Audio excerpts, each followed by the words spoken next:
Assalamu alaikum wa rahmatullahi wa barakatuhu. Hopefully be Islama jama bela jene. Ambe gaje ka baru lame abe muqaddima ke chogo mina folo. Anga je ko lame folo. Sananga tamni kuma towi. Ka fo galuntigalaw nyana. Ka fo bidam go nyana. Ka fo malangulu nyana. Ko cien wara labenu biya. Etara le ga muqaddima kadi. Ko ka fo galuntigalaw nyana.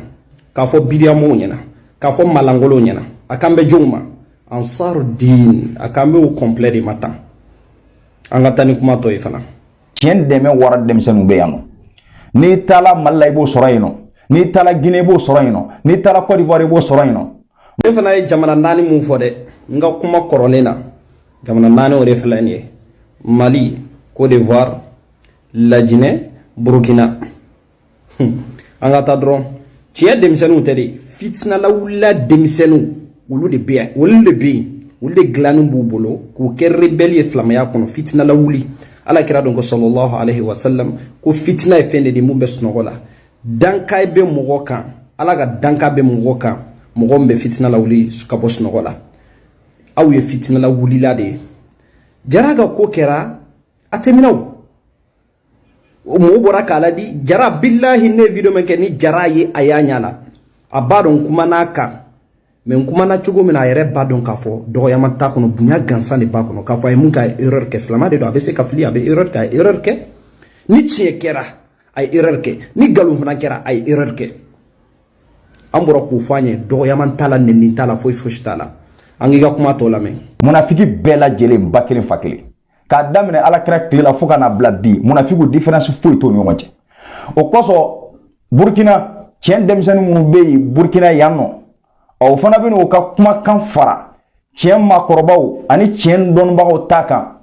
ka damina nga mal donbaw la no ya an karamo la kawi kata docteur to ha mi nyen nyuma yake ka bo Côte d'Ivoire ka chidi mali karamo ma o ka africain min bala ka dine nyami no ye adama de mumbi dine ko sabati ko boss la maya kola ayo chimindi no bole no bi ka fo ko ban lano be baro mumbe adama de on troslama nyenama be 3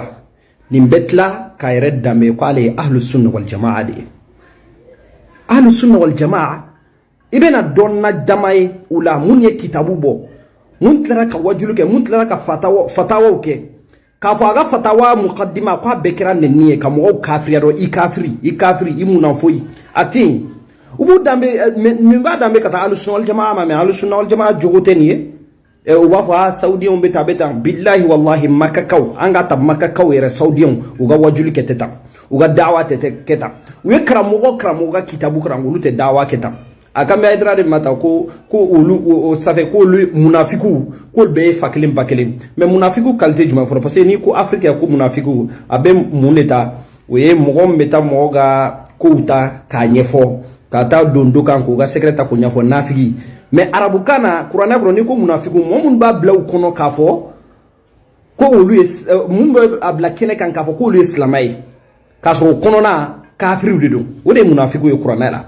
mais ale bana ka detetun ko Abdullah ibn Ubay ibn Salul ko mo dewnde don ko dewnde don yaye ebe kafo ku be mo lali eba kafo ku be ka da'wa dike ebe ka mo gen ka bala ga dine de la ni te da'wa aye parti defan ko ne dabla aye alnyalo anal klomalo alfananka dube awla we kalange na we kalange isigi ganda dawala min dawa shar'iyya kelen atala kaboka mo neni ale na borasan ko Sheikh Ousmane Madan hadra ko e kafiri de ko kafrike mumbe ka dina sinkele mo kafrike dalu jumane babul ko kafiri do dalu shitabul anga damfolo ala anga adamadiya system na depuis l'islam ya mana folo mo mun ka boniye mo mun ka korodiye kuma wo fe choguya di be ala mais be tawta de pif ko kafrike mbe ka islamaya fingeta ba ale bolo sa ale de islamay islamay be islama nyo wole tani alu sunna ko tabulo tene wori ato chieli kela do na dina ko na mame atumbe ko tawtan ku neni atumbe fingeta ko makala ul kenita atumbe mali donna bawneni docteur ko aye parce que abayra wala ko ale salafu de docteur ko ni bi reji salafu ye ko ni ta salafu jogo yede salafu jogo tenne niye ahlus sunna wal jamaa wulu sigilen tenne ninka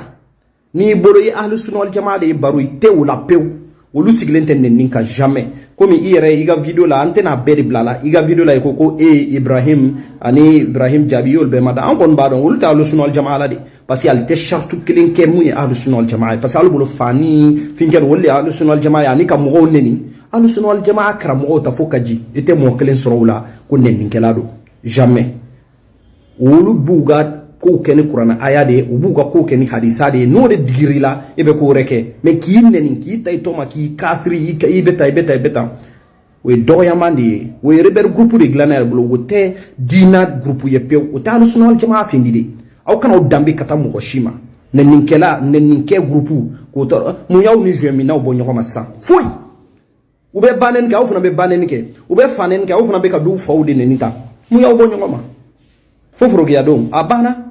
sino doni hikma shiteni ala kira sallallahu alaihi wasallam na asra a tun b'a ka wajulu kɛ tan n'a sɔrɔ ala kira sallallahu alaihi wasallam tun bɛ mɔgɔw wele ka taa diina ma tɛnɛ billahi wallahi ala tun tɛ arabu jamana bɛɛ sɔrɔ jango tɛ Afrique ma mais u nana don ni mɔgɔw kan ni hakili ani hikma ala yɛrɛ de fɔ kuranɛ kɔnɔ ko weleli kɛ ka taa ala ka sira in ni ko dɔn ye ani wajuli ko ɲuman mais e ta in wajuli ko ɲuman de ye nin mɔgɔ bɛ ladi tan de wa e bɛna fɔ ko i bɛ difa'u kɛ ko i bɛ docteur Toha difa mais i bɛ k'a coro ne ni ansar mɔgɔ dɔw bɔra sa k'u bɛ e jaabi dɔn o fana bɛ e nɛni ka tila k'i karamɔgɔw nɛni ka tila tuguni ko mun kɛra ni e ko ko nkalon don olu fana b'a fɔ ko tiɲɛ don parce que an y'a dɔn ko e tɛ tiɲɛ fɛ parce que ko i ka video la ko hali ni image nara ko bɛɛ ɲ'a ye ko aw tɛ sɔn hali n'u nana ni image ye wallahi anw tile kelen tɛ da la an tɛ da la dɛ ba y'a ye an y'a dɔn k'a fɔ i ta tɛ ala ko ye i ta ye mɔgɔ ko de ye parce que e yɛrɛ bɛ ka docteur Toha tɔ de coron n'a ko kɛra tiɲɛ ye n'o dalilu ni preuve n'olu fana ko i b'anw de nɛni n b'a tɔ tora a ma fitina de wulilen ta e de bɛ kɛ o sabu ye e de bɛ kɛ o sabu ye e de kama e baro de kama cɛ dɔ ye ala kira sallallahu alaihi wasallam ani an ba Aisha k'u nɛni flagrant a video bɛ n kunna yan parce que mun na u ye ciden nɛni ne yɛrɛ fo ne ja tigɛra a y'a nɛni de flagrant k'a fɔ i n'a fɔ mɔgɔ b'i filan nɛni ɲa ma ani n ba Aisha mais e video mun kɛ ne taara o ye n ko cɛ jo t'a la bi a jo t'a la sini mais e de kɛra sabu ye a ye ciden nɛni parce que e mana ni hikma si ye e nana digat k'u nɛni a digira o la fana o ciden nɛni ka n ba Aisha nɛni ko ni cɛ kira ye i bɛ mun kɛ i b'o kɛ parce que hikma t'aw la faamuyali tɛ aw la aw bɛ ko kɛ tan ni dɔrɔn perew hikma foyi tɛ sɔrɔ aw ka kuma kɔnɔ i b'a ka kuma bɛɛ lamɛn i tɛ nafa kelen sɔrɔ a la silamaden ka man kan ka kɛ hali n'i ma kalan mais i ka kuma faamuyali dɔ ka sɔrɔ a la i ka kuma dɔ ka kɛ min bɛ hadamadenw don u bɛ nafa ta a la mais aw ka kuma faamuyali si tɛ a la aw denmisɛnnin ninnu karamɔgɔ ninnu tɔ bɔ a la parce que i bɛ k'a fɔ ko i bɛ k'i ka kuma in ta ko k'a da docteur Toha ta kan astagfirullah i n'o tɛ kelen ye i n'o ka kuma tɛ ka taa fan kelen wa i tɛ ka docteur Toha dɛmɛ kana nkalon si tigɛ yan i tɛ k'a dɛmɛ pewu i bɛ k'a coro ne parce que dɔ de la k'a kɛ ne la a bolo a bɛ ka mɔgɔ dɔ de dɛmɛ mais a y'a coro parce que mun na ne ye kuma dɔ de fɔ dɔrɔn k'a bɛ ne contredit ne ye kuma dɔ fɔ ko nkalon de ko tiɲɛ tɛ n bɔra ni preuve ye o tigi corona ka tɛmɛ a moliyara ko nkalon don o ye mɔgɔba de o tɛ sɔn k'o kɛ n y'a preuve ci a ma a ye yɔrɔ min ale yɛrɛ y'a tɛgɛ bila a da la a ko inna lillahi wa inna ilayhi raji'un aw bɛ ka mun kɛ sa ni fitina la wuli tɛ ko nkalon de don u ye nkalon de cɛ munafiku de don u ye nkalon de ta k'a da docteur Toha la et preuve si t'i bolo dalu si t'i bolo ne bɛ se k'a fɔ ko tiɲɛ yɛrɛ ne Musa ni e ɲininka preuve la mun y'a fɔ n bɛ n tɛgɛ ɲɛsi a la ko nin de y'a fɔ ne ka dalu in de ye mais ni e ɲininkara sisan ko i ko ko nkalon don ko i ka preuve i b'a fɔ dɔrɔn nkalon don ko ne dalen don a la e ka danaya bɛ taa danaya bɛɛ dalen bɛ mɔgɔw la o e sera ka mun de ɲɛ sisan e b'a fɛ ka fitina de lawuli baro mais i ka fitina a tɛ taa ɲɛ dɛ ni avertissement dɔrɔn de ye k'a di i ma n'i ma sɔn o ma jamana makuma foyi la ne ye Putin de ye o kɛlɛkɛfɛn mun bɛ n bolo a ka ca mais nin ye ladilikan de ye ka ɲɛsin i ma parce que wajulu cogo wɛrɛ si tɛ aw la ni nɛni ni fanɛni ni banɛni tɛ kafiri e bɛ se ka i da ka kafiriya fɔ i da la wa n'i bɔra ne la ko i bɛ diina tiɲɛ fɔ u ye ala kira ka sunna ko i b'a la baara o b'a fɔ a bɛ ka ansar de dɛmɛ a bɛ ka kɛ tan a bɛ ka ansar de dɛmɛ alhamdulillah n tɛ ansar la ne ye silamɛ de ye toujours an tɛ bɔ silamɛya in de la wa an tɛna sɔn ni silamɛya dɔ de k'a fɔ k'i b'i silamɛya dɔ burujali tɛ k'a fɔ ko mɔgɔ dɔ ye silamɛya fɛn dɔ tiɲɛ i bɔra k'o fɔ o tɛ burujali ye dɛ mais ka bɔ ka mɔgɔw neni u kafiri u jahanama u bɛɛ don jahanama munafikiw de don wajuli bɛ min nin de ye wajuli ye wajuli tɛ nin ye dɛ nin ye dɔgɔyaman dama dama de ye kibla iga finke feti iga kuma pre kuma were siglente fankle na dona abebo ya hikma shite kuma kono inte wajulere ni doyama ani ni BBC naw BBC na memuna ubanendo ha sisan antumbe kodola o ko angana kramo korje ke angana kramo korje ke abeta ansona amurala telekelen telefla olu mumbu yere dambe ko ahlus sunna wal jamaa nyabu ga page la laji sangare erreur do ke sebelila khata u sebero ay hamza ibla alifu kuna pip uyota ko charin laji sangare fana do tata ko charin o fana ye laji sangare la sebeluta ko charin imaro glomina u lafiara imaro jeniakela u lafiara imaro mofagalla u lafiara kramo u barashitu la blem fo nyon lebulabo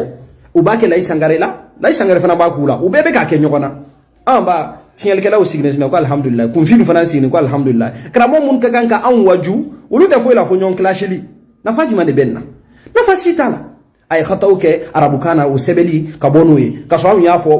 ko mai mo ibaketa ulu bata kabla rejo sociaux sanfe kala isangare lebu nyini sebeli la kabla sanfe la isangare fana mbu ulu fana lebu nyini kabla sanfe anafa na fashitala ay antan an occupé anga slamayala ejo nya fo ngombe committee uga kuma blala awga don bara mumbe ambulo insha Allah mbena blanga page la ubala me parce que barate awla fo itawla fo nenni sisan billahi avertissement nin kairila ete de inyogona chama men naw ko anga bo ala ko indila kana nay wuru adamadiyan ko indila parce que itante ala ko ite kapto hade me be ka churuni me mo go chama ta don ala gande be wassalam.